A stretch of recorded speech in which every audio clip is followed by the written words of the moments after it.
과연 우리에게는 내일은 어떤 의미일까요? 어떤 사람에게는 내일은 마지막을 준비하는 날일지도 모릅니다. 또 어떤 사람에게는 좌절과 절망 없었으면 하는 시간일 수도 있습니다.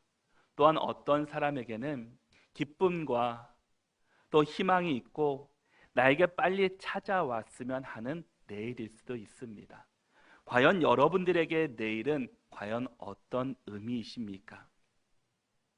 6.25 때 포탄이 쏟아지는 그 적전지에서 한 종군 기자가 그 연합군의 어느 외국 병사에게 이런 질문을 했다고 합니다. 당신이 지금 간절히 원하는 것이 있으면 무엇입니까? 이 질문 앞에 이 병사는 다음과 같이 대답을 했습니다. 내게 내일을 주십시오 라고 대답을 했다고 합니다. 내일을 달라는 말에는 많은 의미가 포함되어 있을 것입니다. 폭탄이 쏟아지는 그곳에서 내일이라는 것은 그에게는 보장되지 않은 일이기 때문입니다. 그러기에 하루하루를 최선을 다하면서 또 내일을 기다리면서 그는 간절하게 소망하면서 살아갈 것입니다. 우리에게 어떻게 내일을 대하느냐에 따라서 우리는 그 미래가 결정되고 바로 오늘 나의 태도가 결정되기 때문입니다. 내일을 위해서 어떻게 살고 어떻게 생각하느냐가 바로 나의 인생을 결정짓고 또 내일을 바라볼 수 있는 날들이 될 수 있기 때문입니다. 우리는 과연 내일을 위해서 어떤 꿈을 꾸고 계십니까? 또 미래를 위해서 어떤 비전을 가지고 우리는 살아가고 있습니까? 우리 중에 어떤 분들에게는 이렇게 말할 수도 있습니다. 제 나이가 많아서 내일이라는 것이 과연 의미가 있을까요? 비전이 있을까요? 꿈을 꾼다고 될까요? 라고 말할 수도 있습니다. 우리가 미래를 알면 현재의 삶의 모습은 분명히 바뀌게 될 것입니다. 그런데 우리는 이미 미래를 알고 있는 사람들입니다. 지난 주일부터 오후 예배 시간에 성경 알아가기라는 시간을 이제 갖고 있습니다. 우리가 지난 시간에 성경을 알아가야 하는 이유에 대해서 지난주에 참석하신 분들은 들었을 것입니다. 우리가 성경을 알아가는 이유는 세 가지가 있다고 말씀을 드렸습니다. 첫 번째는 하나님의 이야기가 성경에 담겨져 있고, 또한 미래 이야기가 성경에 담겨져 있고, 또한 과거의 이야기가 성경에 담겨져 있다라고 말씀을 드렸습니다.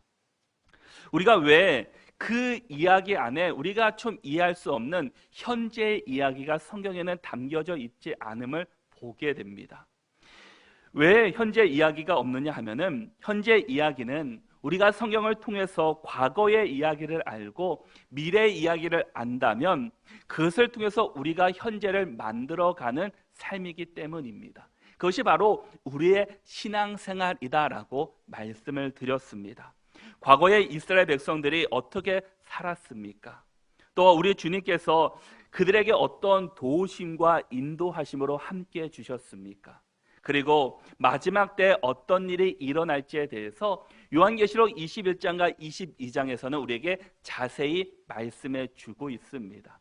그러니까 우리는 성경을 통해서 과거에 있었던 이야기를 알고 또 미래에 일어날 이야기도 잘 알고 있습니다. 그러면 바로 지금 이 시대 현재를 과연 우리가 어떻게 살아가야 하는 것이 중요한지는 우리가 잘 알 것입니다. 우리에게는 내일을 향한 소망이 있고 또 꿈을 꾸는 인생으로 우리는 살아가야 합니다.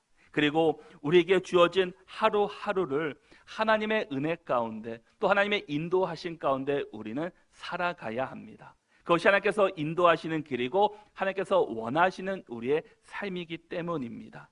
그러기에 내일을 향해 소망을 품고 꿈꾸며 사는 인생은 내 뜻을 위해서 내 목표를 위해서 하는 것이 아니라 하나님이 주신 마음이시고 하나님께서 인도해 주시는 마음이다라는 겁니다. 그래서 이런 꿈을 꿀 때 희망이 있을 때 우리 안에 열정이 있을 수 있고 내일을 향해 꿈꾸는 인생은 비전이 있고 내일을 위해 꿈꾸기 위해서는 우리가 성경을 올바르게 알아가야 한다라는 겁니다. 내일을 알려주는 것은 오직 성경밖에 없기 때문입니다.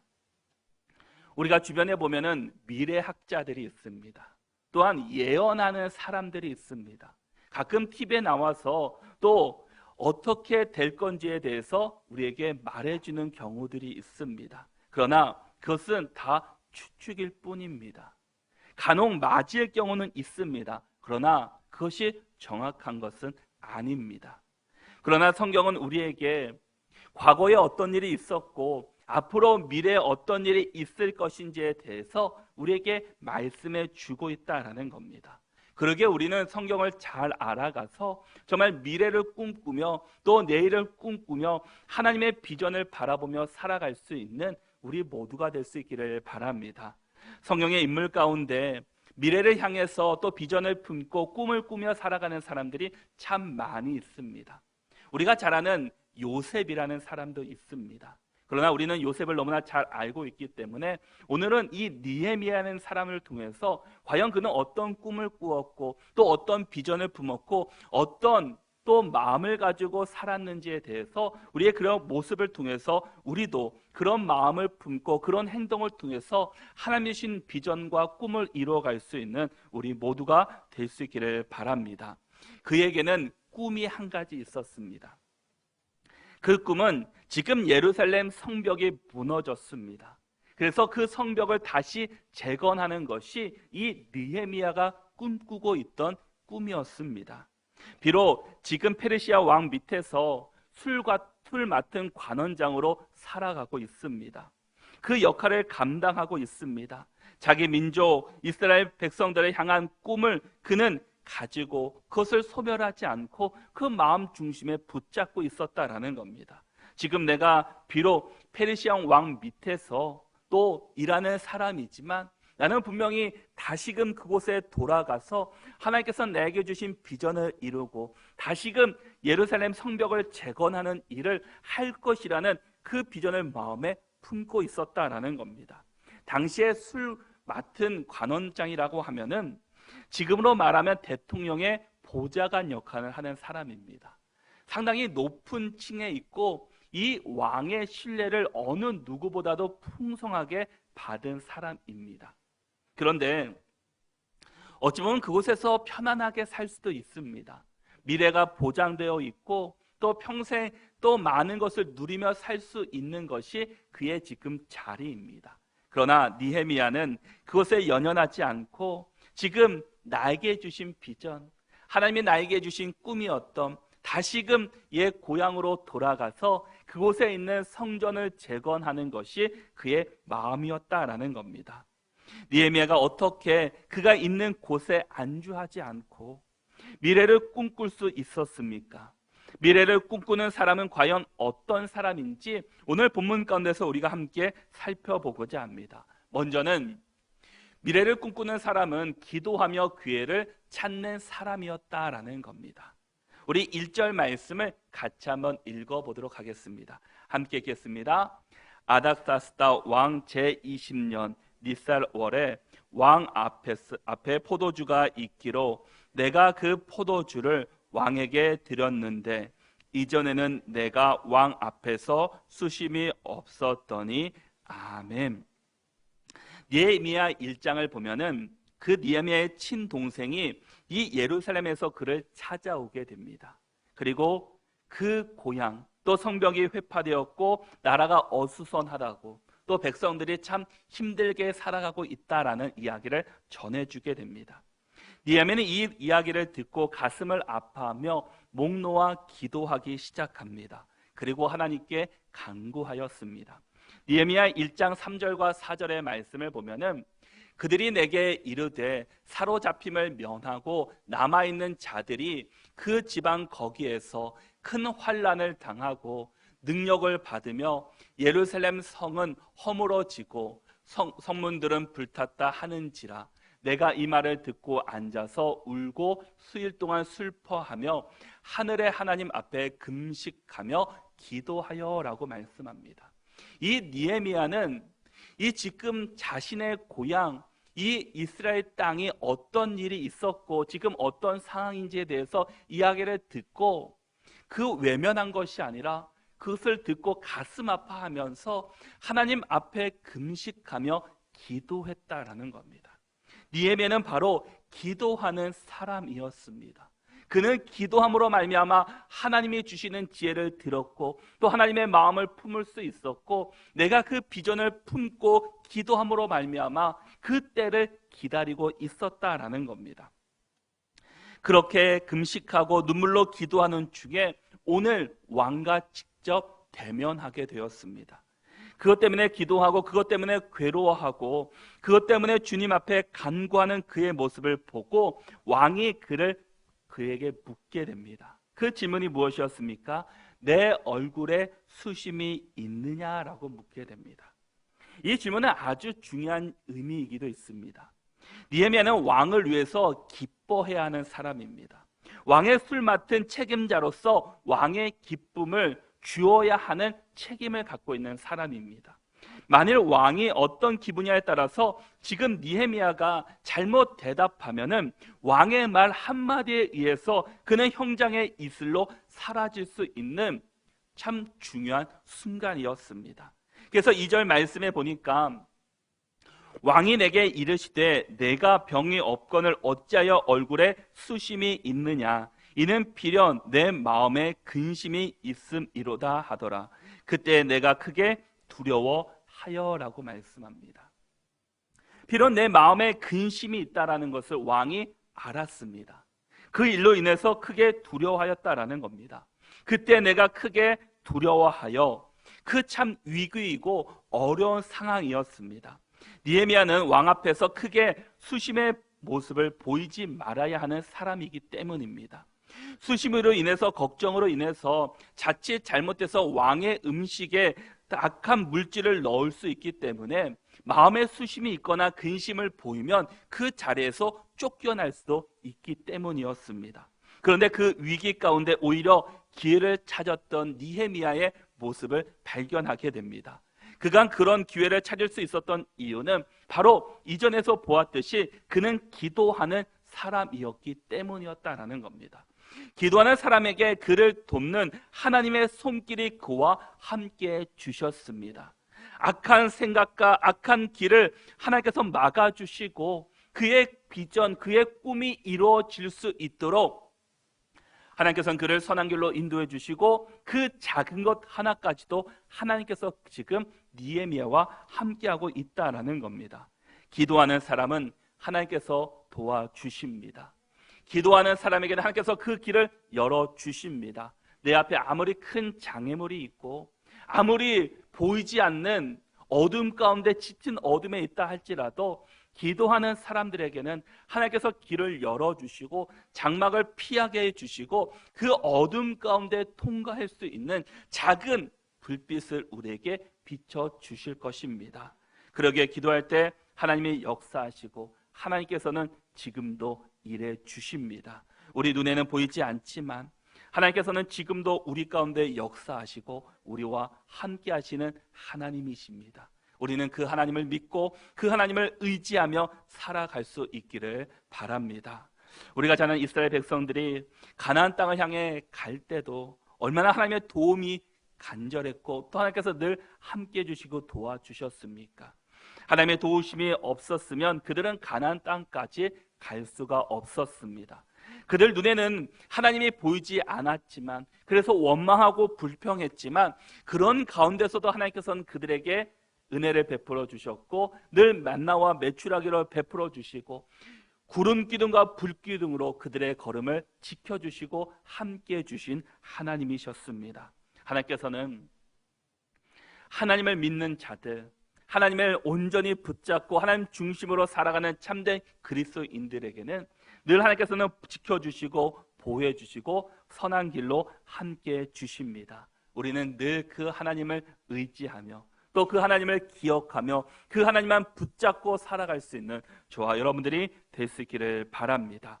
기도하는 사람들에게는 하나님이 도와주십니다. 지켜주십니다.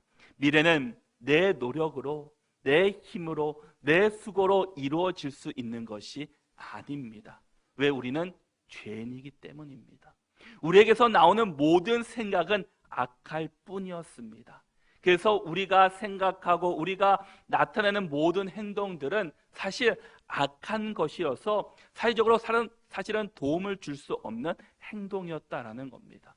그러기에 우리가 믿어야 하고 우리가 의지할 분은 오직 하나님밖에 없습니다. 하나님을 의지하고 하나님께 모든 것을 맡기고 순종하면은 하나님께서 우리에게 참된 지혜를 주시고 참된 은혜를 주셔서 우리가 바른 길을 갈 수 있도록, 또 하나님을 통해서 많은 사람들에게 선한 영향력을 끼치도록 우리의 길을 열어주실 것입니다. 하나님께 기도하며 하나님께 순종할 때 길을 열어주시고 기회를 주시고 비전이 이루어질 수 있도록 함께해 주실 것입니다. 우리가 이야기하는 위기라는 단어는 위험이라는 말과 기회라는 말이 동시에 함께하고 있습니다. 그런데 우리는 많은 경우에 위기를 부정적으로만 생각하고 있습니다.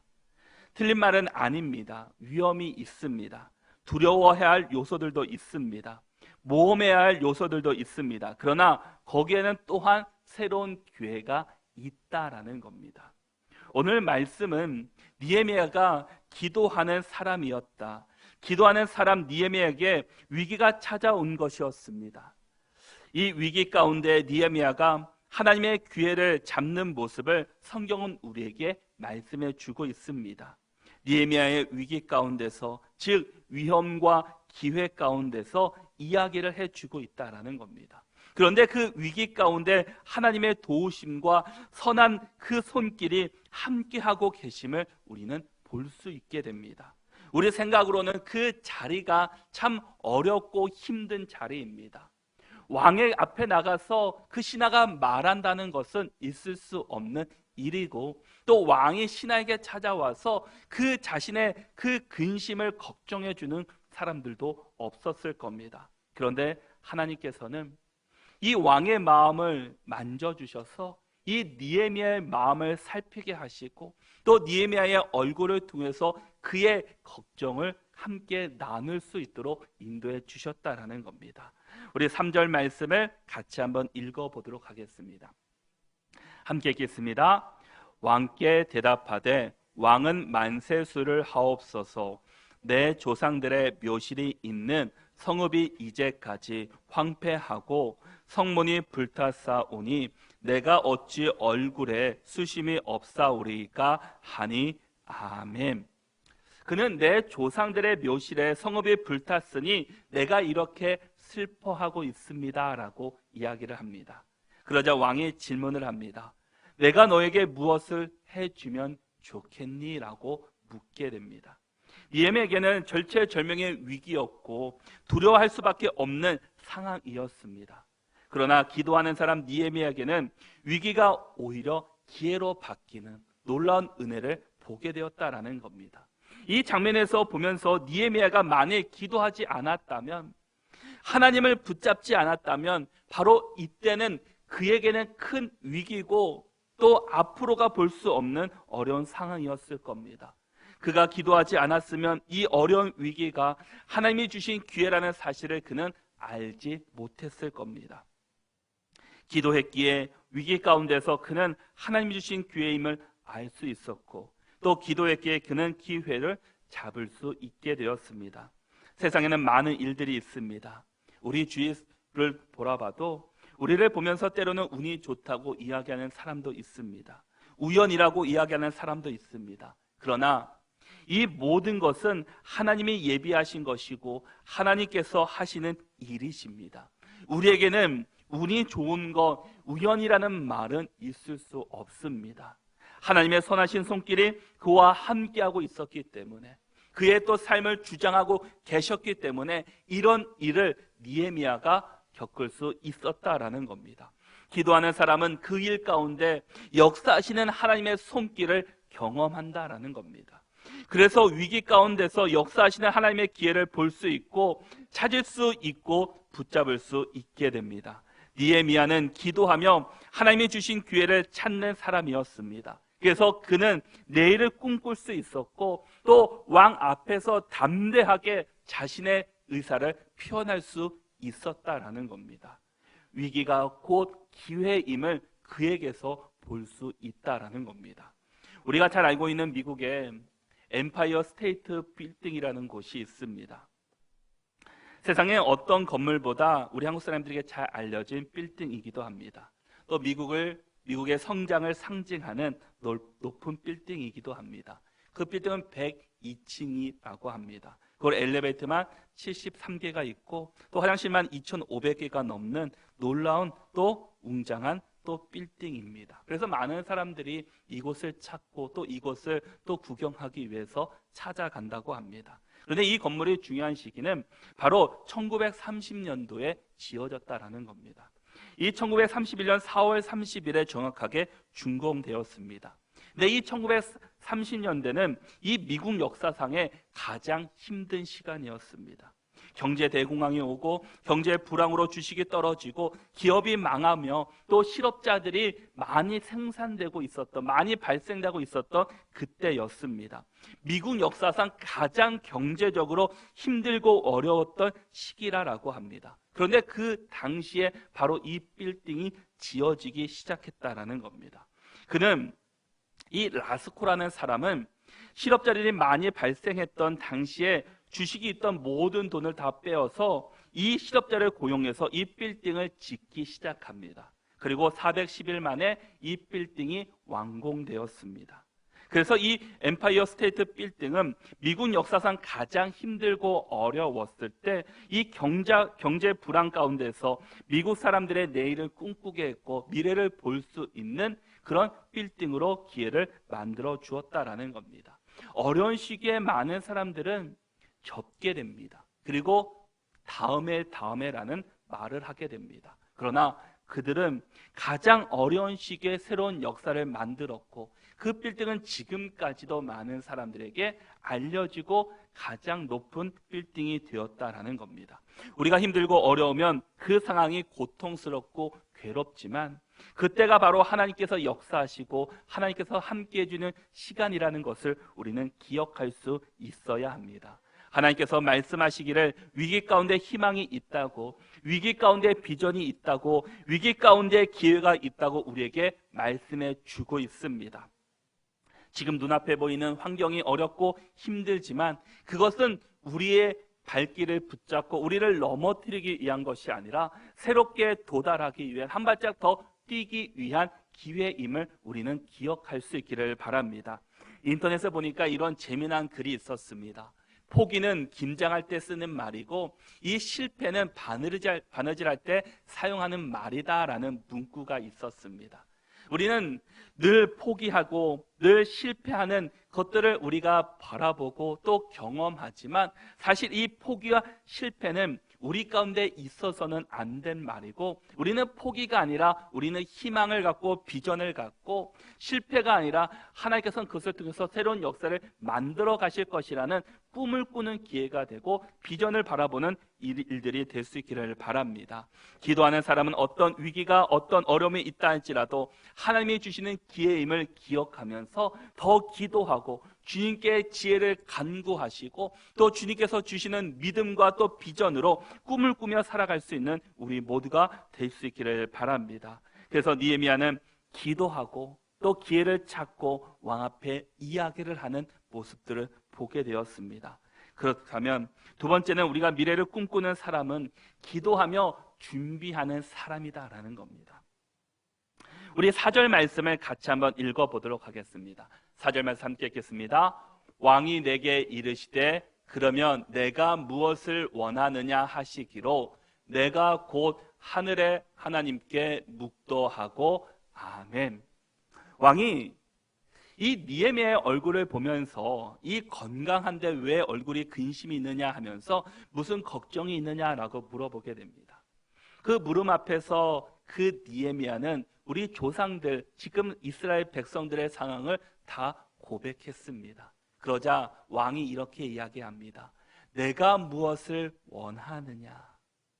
그러자 그 다음에 느헤미야의 행동에 우리가 집중해야 합니다. 그는 바로 이야기한 것이 아니라 내가 곧 하늘의 하나님께 묵도하고라고 말합니다. 우리가 왕 앞에나 높은 사람 앞에 가서 물어본다면 어떻습니까? 하나님 앞에 기도하고 말하기보다 빨리 그 상황을 이야기하기 위해서 순식간에 생각을 하면서 이야기를 할 것입니다. 특별히 지금은 그런 이스라엘 백성들, 이스라엘 땅이 아닙니다. 팔레스타인에서 지금 왕 앞에서 그 왕의 종으로 살아가는 자입니다. 그런데 생명의 위협은 지나갔지만 그는 그 미래를 묻는 질문 앞에서 하나님께 묵도를 한다라고 말씀합니다. 기도했다라는 겁니다. 물론 전에도 느헤미야는 계속해서 이 일을 위해서 기도하는 사람이었습니다. 그리고 늘 기도하면서 그 비전을 품고 내가 다시금 고향으로 돌아가서 성벽을 재건할 것이라는 것을 그는 마음속에 간직하고 있었습니다.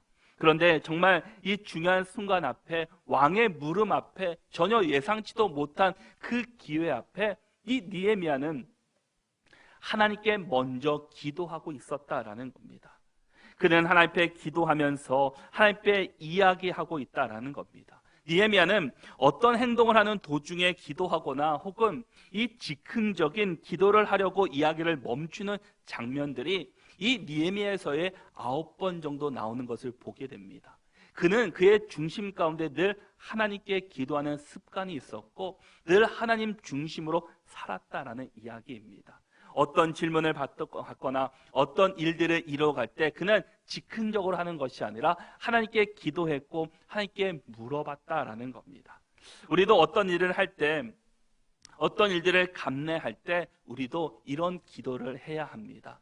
늘 즉흥적으로 말하는 것이 아니라 우리도 하나님께 잠시라도 기도하면서 하나님 나에게 지혜를 주십시오. 내가 어떻게 말해야 되겠습니까? 라는 그 물음 앞에 하나님께 기도한다면 짧은 시간이지만 하나님께서는 지혜를 주시고 그 일을 잘 이겨나갈 수 있도록 인도해 주실 것입니다. 물론 하나님이 늘 주관하시고 임재하시며 모든 기도를 들으시고 하나님께서 응답하시기 때문입니다. 느헤미야는 오랜 기도 시간에 하나님과 친밀한 관계를 맺었기 때문에 하루 언제라도 담대하게 기도할 수 있었습니다. 바로 기도가 이 계획의 시작이었다라는 겁니다. 느헤미야의 기도는 단순히 여기에서부터 시작한 것이 아니라 이미 1장부터 계속해서 그는 기도했습니다. 고향을 위해서, 성벽 재건을 위해서, 이스라엘 민족을 위해서 늘 기도하는 사람이었다라는 겁니다. 그는 기도한 후에 왕에게 5절에서 이렇게 말씀하고 있습니다.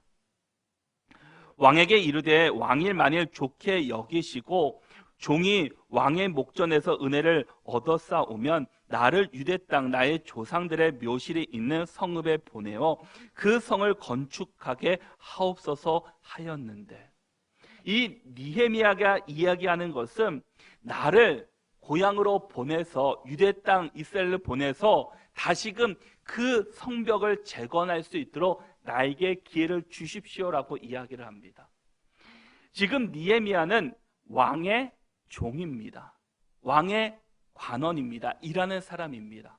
그가 빠지면 그 일은 다른 사람들이 또한 감당해야 합니다. 그런데 또 믿을 만한 사람을 찾는다는 것은 쉬운 일이 아닐 것입니다. 그래서 왕이 다시금 느헤미야에게 6절에서 이렇게 묻고 있습니다. 그때 왕후도 왕 곁에 앉아 있었더라. 왕이 내게 이르시되 내가 몇 날에 다녀올 길이며 어느 때에 돌아오겠느냐 하고 왕이 나를 보내기를 좋게 여기시기로 내가 기한을 정하고. 왕이 묻는 것입니다. 그러면은 며칠이 걸리겠느냐, 또 그러면 다시 언제 돌아올 것이냐 왕이 묻고 있습니다. 사실 이런 일들, 이런 시간을 준다는 것은 사실은 쉽지 않은 일입니다. 갔다가 돌아오지 않을 수도 있기 때문입니다. 괜히 갔다가 다른 일들로 인해서 또한 왕이 피해를 입을 수도 있기 때문입니다. 그러나 그는 기도하면서 왕에게 이야기를 했습니다. 내가 그곳에 가서 성벽을 재건할 수 있도록 도와달라고. 그러자 왕이 대답하기를 그러면 언제 오겠느냐, 언제 다시 올 수 있느냐라고 그가 이야기했다라는 겁니다. 그래서 하나님께서는 이 기도를 들으시고 이 느헤미야의 마음을 바꿔주셨고 또한 왕의 마음을 변화시켜 주셔서 또 왕의 이야기를 통해서 그가 다시금 그것에 돌아가서 성벽을 재건할 수 있도록 하나님께서 주신 비전과 꿈을 이룰 수 있도록 인도해 주셨습니다. 존 화이트라는 성경학자가 있습니다. 그는 이 이야기를 듣고 이렇게 이야기를 합니다. 느헤미야는 마치 행글 라이더를 타는 것과 같아 행글라이더의 기어를 확인하고 타기 위해 준비해야 합니다. 잘 준비하고 모든 것들을 잘 갖추어야 합니다.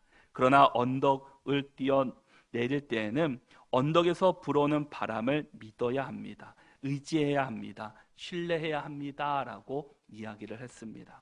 아무리 행글라이더를 그 모든 것을 잘 준비하고 잘 갖췄다 할지라도 바람이 불지 않으면 그것은 날 수가 없게 됩니다. 그리고 아무리 준비하지 않게 되면은 이 바람이 불 때 그것을 대처할 능력이 생기지 않게 됩니다. 이 기도는 기도대로, 준비는 준비대로 그는 했기 때문에 하나님께서는 기회를 주셨을 때 그것들을 잘 감당해낼 수 있게 되었다라는 겁니다. 그래서 어떤 사람은 이렇게 이야기를 합니다. 기도하는 것처럼 준비하고 준비하는 것처럼 기도하라라고 말씀합니다. 우리가 기도하고 준비하지 하는 것이 아니라 우리가 기도했다면 함께 준비하고 있다면 기도해야 된다라는 겁니다. 이 두 개가 같이 될 때 진정한 놀라운 역사를 만들어갈 수 있기 때문입니다. 그래서 느헤미야는 기도하는 사람이었습니다. 아니, 기도만 한 것이 아니라 그 성벽에 대한 비전을 품고 그것에 갈 날을 기대하면서 준비하고 있었다라는 겁니다. 로마서 11장 36절의 말씀에서도 이는 만물이 주에게서 나오고 주로 말미암고 주에게로 돌아감이라. 그에게 영광이 세세에 있을지어다라고 말씀합니다. 모든 것이 하나님의 주권에 달려있다라는 겁니다. 만물이 주에게서 나오고 주로 말미암고 주에게로 돌아감이라. 그에게 영광이 세세에 있을지어다라고 말씀하고 있다라는 겁니다.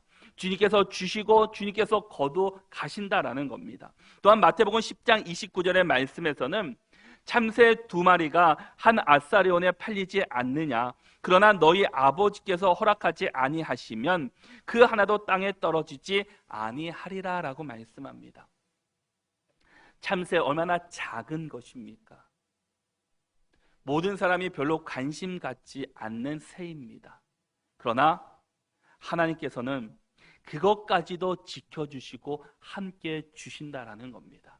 아무리 작은 것이라 할지라도 하나님께 붙잡혀 있는 사람, 하나님의 자녀는 하나님께서 지켜주시고 보호해 주실 것임을 우리에게 말씀해 주고 있습니다.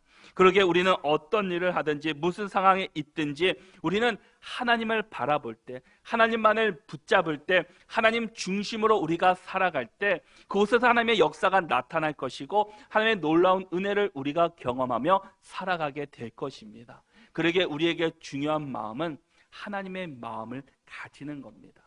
또 하나님의 마음을 품고 하나님의 지혜를 품고 모든 것을 하나님께 맡길 수 있는 믿음의 자녀들이 되어야 합니다. 그럴 때 하나님께서 인도해 주실 것이고 하나님께서 새로운 역사를 만들어 주실 것입니다.